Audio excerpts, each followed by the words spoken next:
An airliner with 239 people on board vanishes without a trace. An airliner just disappeared. That's unheard of. In a search area almost the size of the United States, how do you find a 300-ton jet? Well, I don't think people realize just how big the world actually is. There's still parts of the ocean that remain uncharted. What does it mean for the future?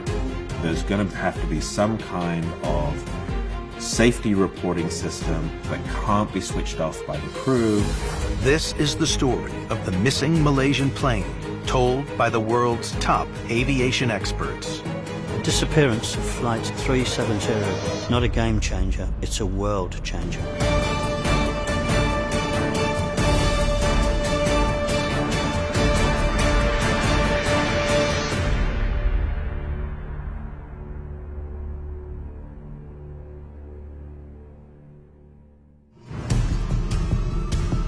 March 8th, 2014.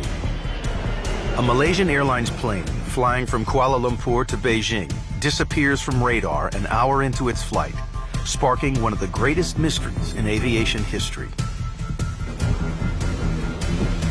In the days that follow, multiple theories emerge about what happened when flight MH370 disappeared.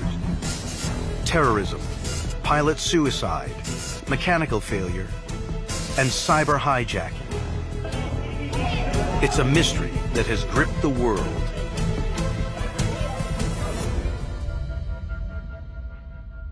It's perhaps because down deep people still see an airplane flying overhead and don't understand completely that there's physics involved, it's flying, it's fine. There's some miracle about it. So when something goes wrong with that miracle, it's frightening. So what do we know?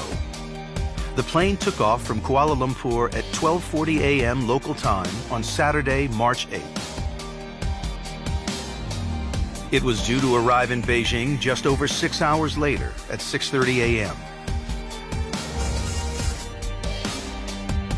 At 7 minutes past 1, the last signal from the Aircraft Communications Addressing and Reporting System, or ACARS, which relays technical health checks to the ground, is received. At 1:19, the plane leaves Malaysian airspace. The crew gives their final sign-off. They should now check in with Vietnamese air traffic control, but fail to do so. On the face of it, the crew, seen here as they pass through security at Kuala Lumpur, are a good team. First Captain Zahari Ahmad Shah, a veteran pilot with 18,000 flying hours, has a reputation as a conscientious and professional flyer. Next, the co-pilot, Fariq Abdul Hamid. He was on the verge of proposing to his girlfriend, who is also a pilot. The plane they're flying, a Boeing 777, has an excellent track record. It's a favorite among pilots. This Boeing is the world's largest twin-engine passenger jet. It entered commercial service in 1995. The Boeing 777 is one of the safest aircraft ever to fly. It's the first airliner ever built strictly on a computer. Although it's only twin engine, it's a very large airplane and has very quickly become a very popular airliner with airlines all around the world. They've sold over 1,100 so far and going strong. At 21 minutes past 1, the cockpit device that sends and receives radar signals, called the transponder, is turned off. Less than 10 minutes later, at 1:30 in the morning, the plane disappears from air traffic control radar. At 2:15 in the morning comes the last sighting on military radar. We now know that after losing contact, Malaysian military radar observes the plane taking a sharp left turn to the west, a maneuver confirmed by the Thai military. That would seem highly unlikely that an aircraft would be changing its direction as it did without some intervention from somebody. But someone turned off the equipment, someone reprogrammed the computers to fly it in a different direction. Airplanes don't do that themselves. This is a crucial moment in working out the fate of the missing plane. Was the crew reacting to an emergency and trying to reach the nearest airport? What was happening on board? Only a week later would it emerge that satellite signals were still being picked up 7 hours after the plane went missing. They were picked up by a British satellite firm called Inmarsat. The last of those signals was at 11 minutes past 8 in the morning. The airplane was sending information back and forth to the Inmarsat 3F1 satellite over the Indian Ocean. And while it wasn't sending proper messages, it was just sort of sending "I'm alive" pings. One of the things it picked out was the speed of the plane relative to the satellite. And so we know from that information that the plane was traveling at hundreds of miles an hour. It wasn't crashed on the bottom of the ocean or something like that. In the days that follow, each new clue only seems to deepen the mystery. At its peak, the search will cover a staggering 2.96 million square miles, involve 7 nations, and aviation experts from around the world. Back on March 8, when relatives and friends gather in Beijing to meet flight MH370, they are told the plane has been delayed.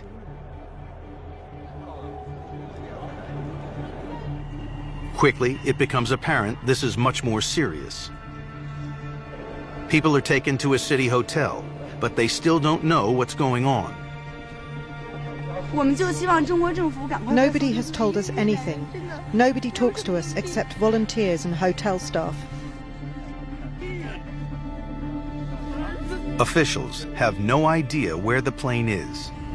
We do not have any findings at this point in time. The search and rescue team has started since morning. Everyone has put in an effort, and yet we have not found any wreckage, no wreckage whatsoever. As Malaysia wakes up, people gather in Kuala Lumpur airport, desperate to learn the fate of friends and family.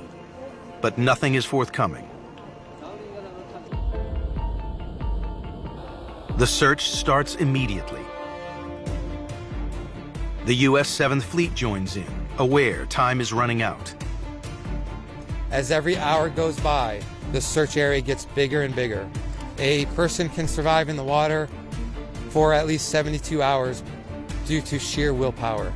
After that, the chances of survival get less and less, and that's what we're concerned with right now.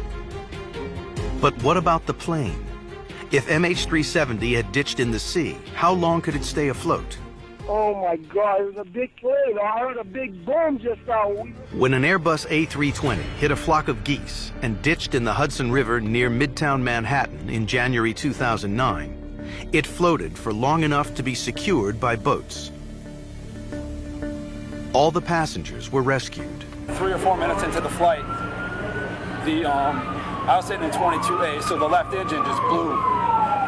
Fire, flames coming out of it. Looked over the water and we thought we had a chance because, you know, there was some water. And got to give it to the pilot, man. He made a hell of a landing. But that was on a fairly placid river, not an ocean. Even if the Malaysia jet had ditched as successfully as the Miracle on the Hudson, there was no land nearby. It would be at the mercy of a sea where wind speeds reach 40 miles an hour and the waves can be almost 20 feet high. And if it did reach the surface in one piece, it would take only minutes before it started sinking the 2.5 miles down to the seabed. On day 2, as the search is starting to gather momentum, comes the announcement there is very little hope left of finding people alive. We have communicated to the family members that after more than 30 hours without any contact with the aircraft, we believe that the family members should prepare themselves for the worst. Relatives and friends are beside themselves with grief and anger. Without knowing what has happened to their loved ones, the sense of loss intensifies. What follows is one of the biggest and most intense search operations ever mounted for a missing aircraft. The area it covers is vast, millions of square miles. Ships, planes and submarines from 7 countries scour the sea to find debris and clues. But it soon becomes apparent. This is a mystery unlike any in the annals of aviation.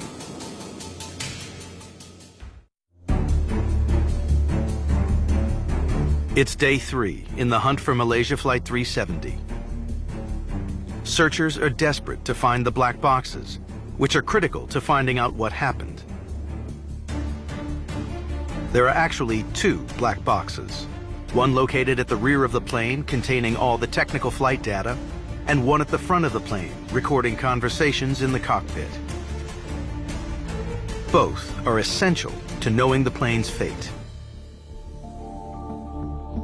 The satellite firm Inmarsat looks again at the signals, or pings, to get a more accurate idea of where the search operation should be looking. The engineers at Inmarsat have managed to do an incredible analysis that picks out partial information about what the plane was doing. And this is what scientists love. You have partial clues, and it's like a crossword where you've just got a couple of words missing, and you try and make guesses to fill it in, and you can constrain where the plane might have been, but you can't get a specific position. With no wreckage and no black boxes, the investigation looks elsewhere for clues to what happened. When Malaysia Air Flight 370 disappeared, it vanished suddenly from radar screens, and there was no distress call from the pilot.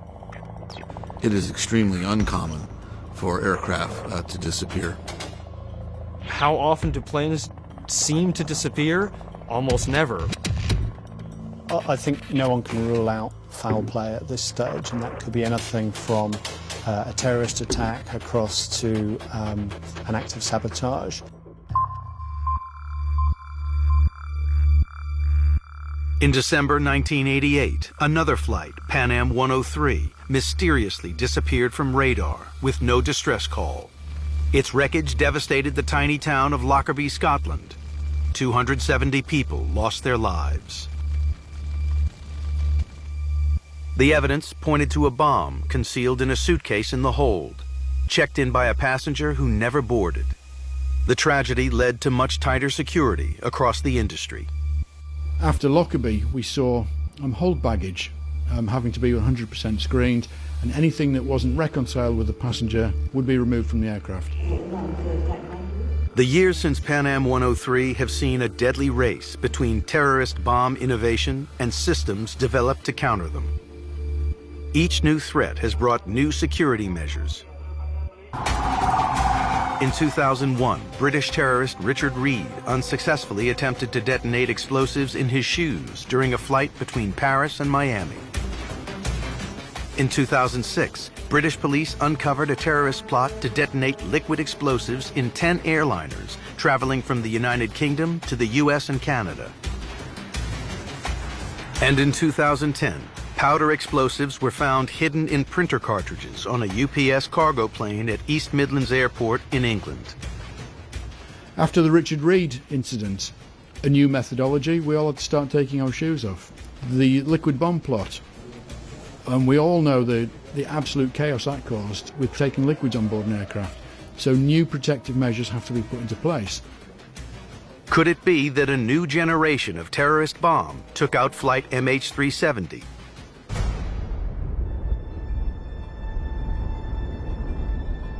We still could find that there has been an explosive device that has been used by a terror group to get control of the plane.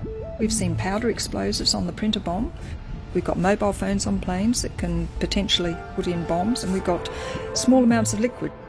So we could have a bomb maker in Malaysia that is supporting an international terror group. But there is evidence to suggest that MH370 could not have exploded like the Lockerbie plane. Lockerbie disappeared off the air traffic control secondary radar, but the bits falling out of the sky, bits of aluminium fluttering down, could still be seen on primary radar. In the case of MH370, the Malaysian military saw the aircraft, but it didn't disappear for them. They kept on seeing it. They watched it go somewhere. They didn't watch anything fluttering to the ground. The failure of the air and sea search to find any wreckage around MH370's last known location suggested a bomb had not brought down the plane. But if a sudden devastating explosion was not responsible, what was? The investigation now focused on air traffic control's secondary radar and a radio device located in the cockpit of the 777 called the transponder. A transponder is a way for air traffic control to more accurately track aircraft under its control. A transponder is actually a box in the aircraft, and it responds to a radar. When the radar energy sweeps across the aircraft, the transponder will receive that energy and then respond back with a signal. Air traffic control uses this information to accurately identify your radar blip on their screen and to know what altitude you're at. When MH370's transponders stopped transmitting at 1:21 a.m. on Sunday, March 8th, the plane disappeared from air control radar screens. Did the part fail, or was it physically switched off?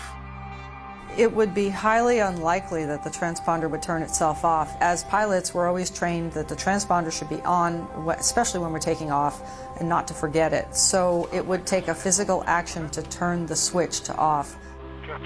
If the transponder was switched off, who was responsible and why? Could it be a hijacking? If we find that MH370 was indeed hijacked through traditional methods, then that's something that Malaysians will have to look at internally, and within the region and across the globe we're going to have to look at, is what we're doing right now good enough to prevent a hijacker boarding an aircraft? Early in the investigation, it was announced that 2 passengers had boarded the plane under assumed identities. We have the CCTV's recording of those passengers from check-in right to the departure point. Paria Nur Muhammad Murad and Syed Muhammad Reza Delavar were photographed boarding the flight using stolen passports. The stolen passports had been recorded on Interpol's Stolen and Lost Travel Documents database, but both airport and airline staff had failed to make the necessary checks. An international police operation soon tracked down the genuine passport holders. The 2 suspects turned out to be Iranian, raising questions of whether there might be a link to terrorism in the Middle East. Based on the evidence, that the airplane didn't crash where it lost its signals. All of the evidence leads to a conclusion that there was human intervention. The electronic equipment was turned off. That equipment does not fail, not that way. A human had to intervene. But then, a surprise announcement. The Malaysian police declared that one of the suspects was an asylum seeker. We believe that he is not likely to be a member of any terrorist group. And we believe that he is trying to migrate to Germany. Since visa requirements were eased for Iranian nationals traveling to Malaysia, the country has become a hub for Iranians looking for ways to emigrate to Europe. But if it was a hijacking, how could an intruder have gained access to the cockpit? Since 9/11, flight deck doors have been reinforced, now bullet and axe-proof, to prevent intruders, giving pilots time to make a distress call. In the absence of any tangible evidence to explain the plane's disappearance, new theories emerge, including cyber terrorism.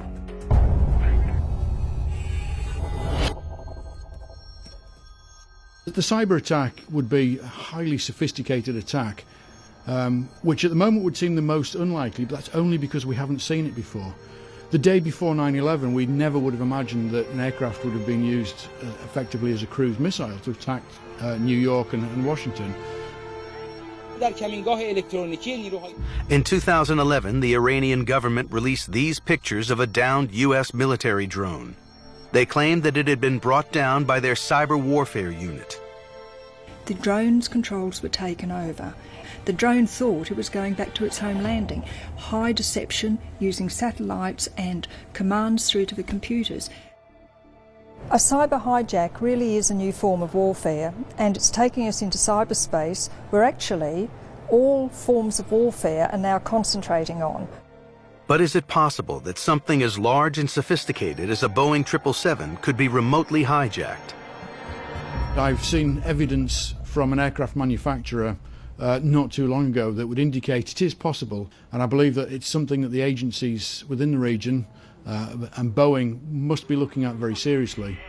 A cyber hijack is an act of taking over control. People within the passenger cabin may be able to enter into these systems by hacking through the entertainment systems, or there may have been airside access through the maintenance windows.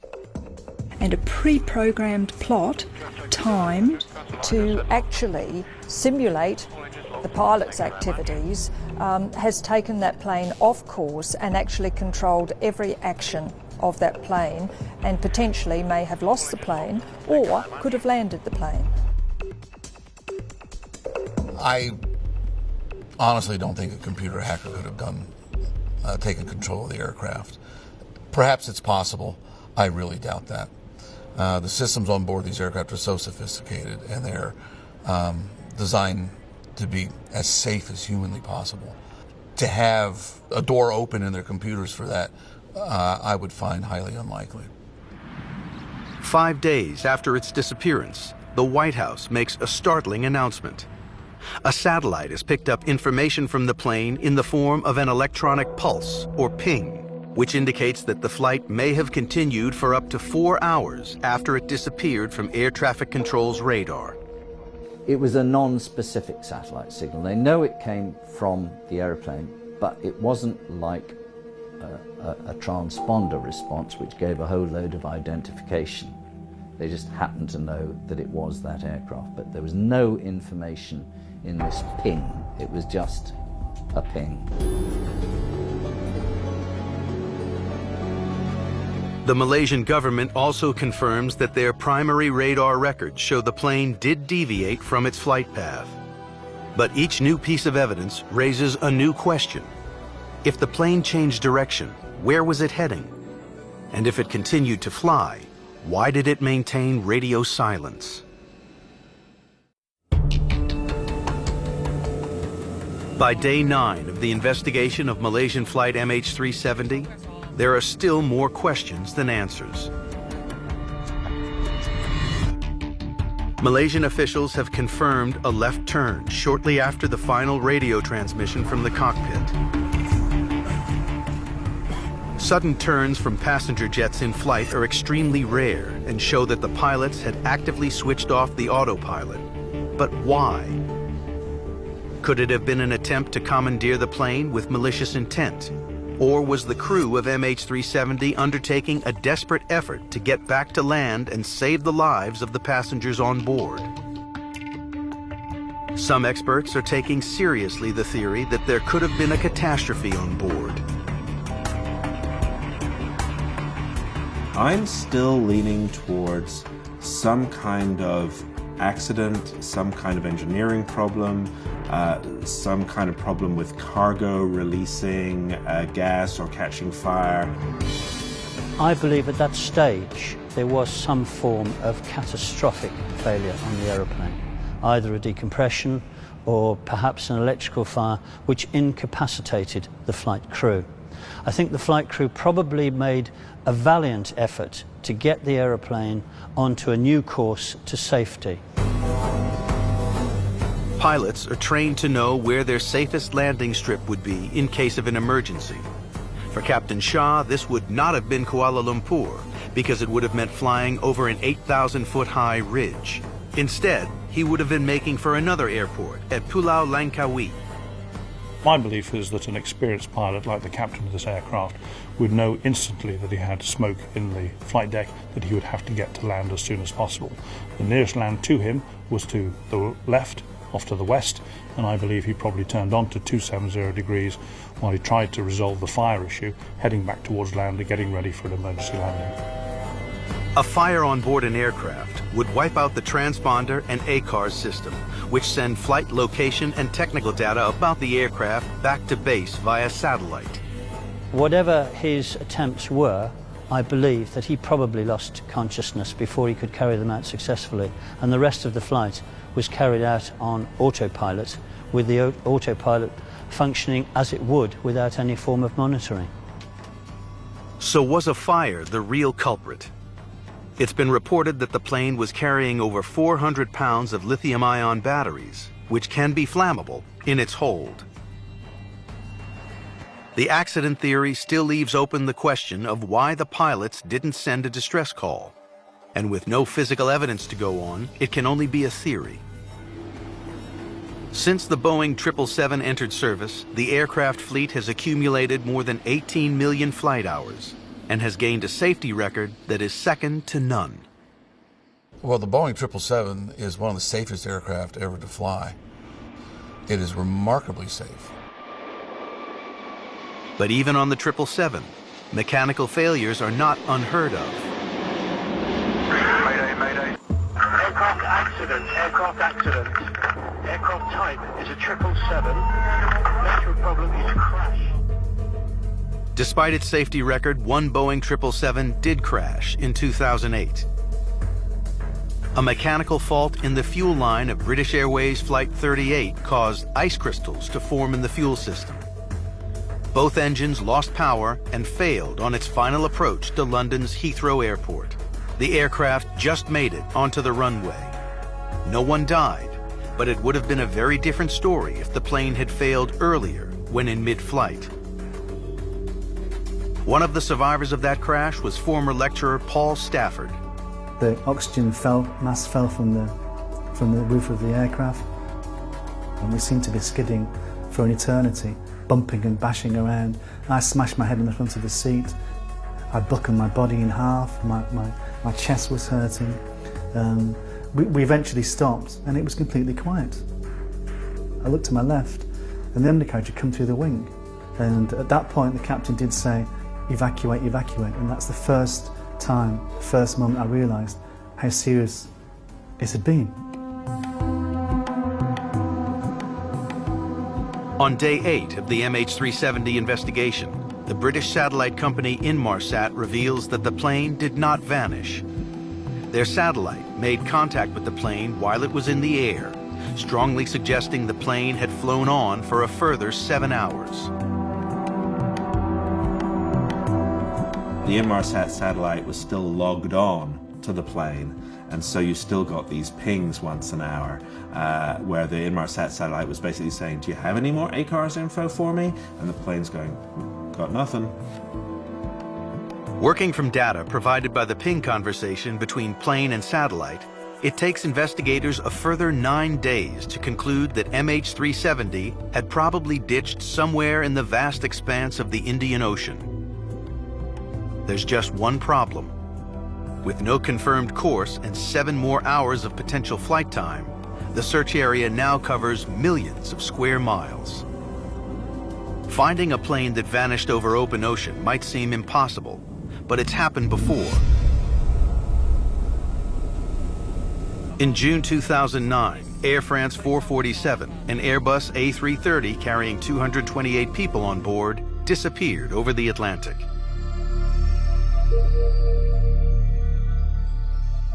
A relatively minor mechanical failure was the catalyst for a fatal event.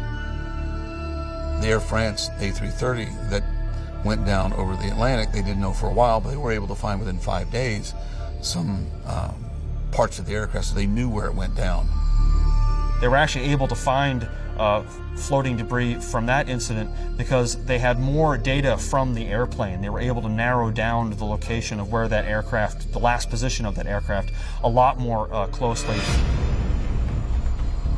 Aircraft crash investigator Colleen Keller was a key figure in the search for Flight 447, but the initial search area was much smaller than the one for MH370. We had a search area that was a 40-mile radius, and the way that we determined that search area, it was a circle, was that we had a last known point reported by the 8-car system on the aircraft.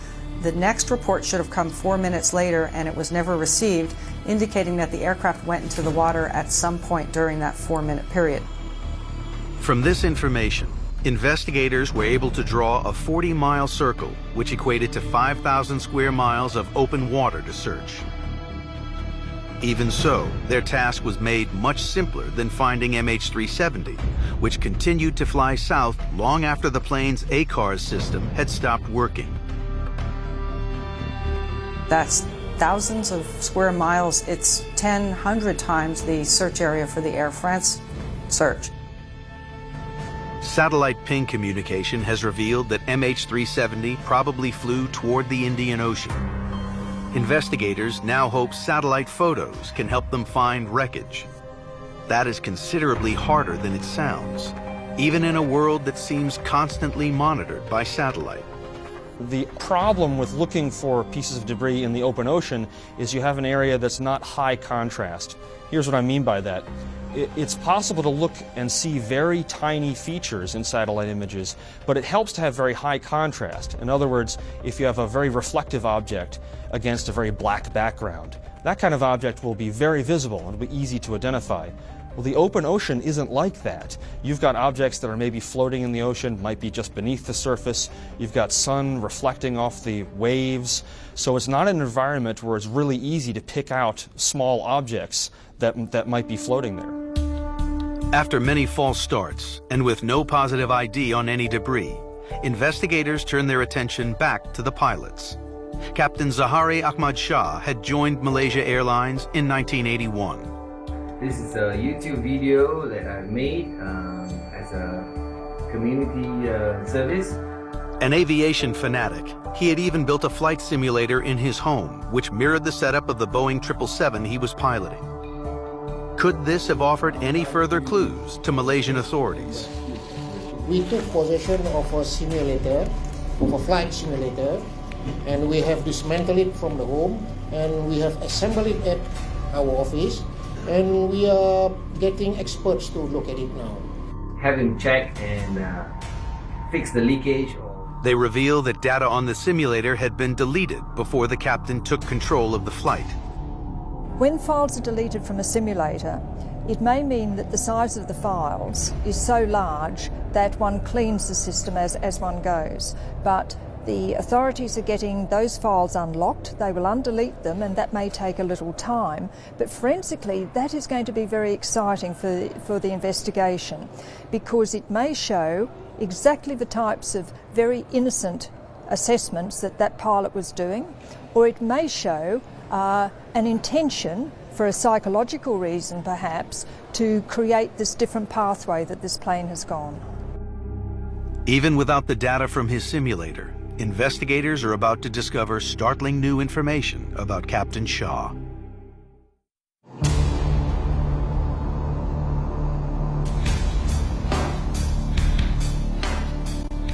Nine days into the hunt for Malaysia Airlines MH370, the mystery of what happened in the cockpit deepens. Previously believed to have been a proud father and grandfather with a secure and happy marriage, it emerges that Captain Zahari Ahmad Shah's wife had left him just hours before he took off from Kuala Lumpur. Experts shift the focus of their investigation to Shah's psychological profile. Perhaps they have a theory that he was very, very depressed, and therefore he caused the aircraft to crash. That might be one theory. And so they might be trying to ascertain, was he really depressed at the time, and what would be reasons that would be causing him to want to take his life. Chris Neeson, a fellow pilot and close friend of Shah's, finds it hard to believe that he would crack under emotional strain. He was one of the original 777 fleet captains. He's a great guy, just a great pilot. I think it attests to his experience. It was 18,000 hours of flying, great career. with his character and what we knew of him, it just wouldn't make any sense that he would have anything to do with any sort of deliberate action on his part.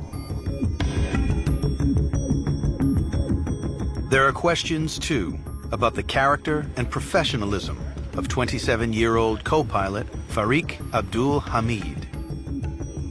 It's revealed that he had broken flight rules by inviting 2 women into the cockpit during a flight from Phuket to Kuala Lumpur in 2011. The areas that are going to be looked at is the sort of almost the roguish nature of the first officer that's being portrayed in the press in terms of, you know, his affairs with girls and things like that. But I think that will turn out just to be a young man you know, with normal desires. Concerns about Hamid's mental state are downgraded when news breaks that he was about to propose to his girlfriend.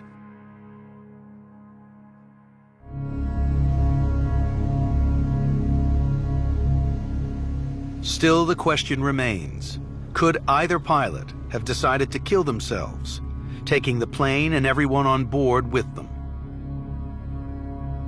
Attention turns to 2 recent cases of such suspected pilot suicide. The first happened in 1997, when a Silk Air flight went down in Indonesia, killing 104 people. U.S. investigators said the pilot had probably crashed the jet on purpose. The U.S. findings contradicted an Indonesian investigation that rejected suicide theory. Just 2 years later, in 1999, 217 people died when their Egypt Air flight from New York plunged into the Atlantic Ocean.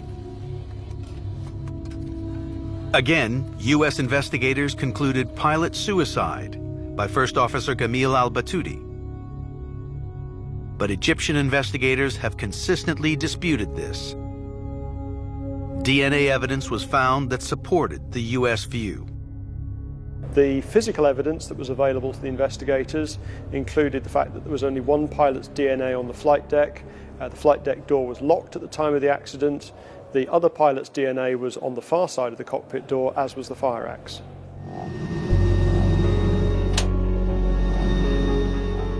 Did this scenario play out on the flight deck of MH370? Could the pilot or co-pilot have locked the other out of the cockpit and taken over the plane with malign intent, leaving their colleagues struggling to break down the reinforced security door? We may never know. But on April 2nd, Malaysian police announced that they have ruled all passengers out of their investigation, narrowing their inquiry to cabin and cockpit crew only.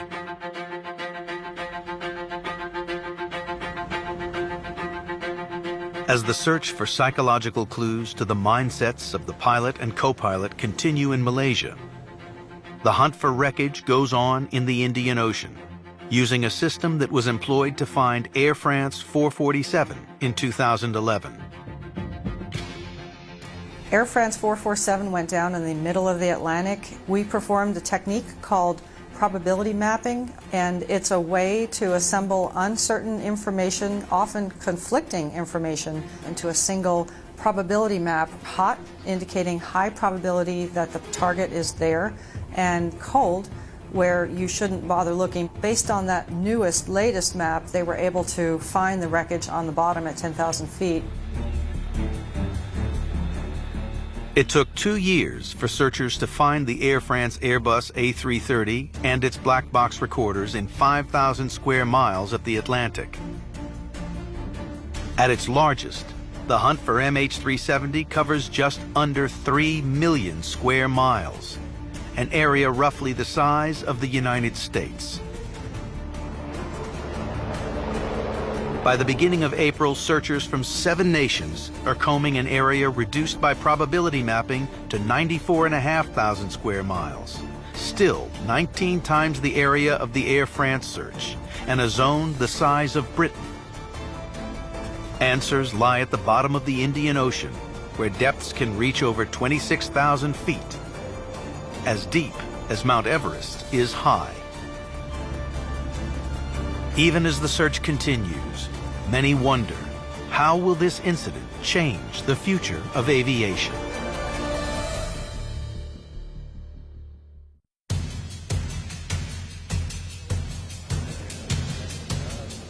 By the beginning of April 2014, the exhaustive search for Malaysia Flight 370 has turned up many tantalizing leads, but no wreckage and no black box. Experts agree that to have any definitive answer for what happened, they have to locate the plane.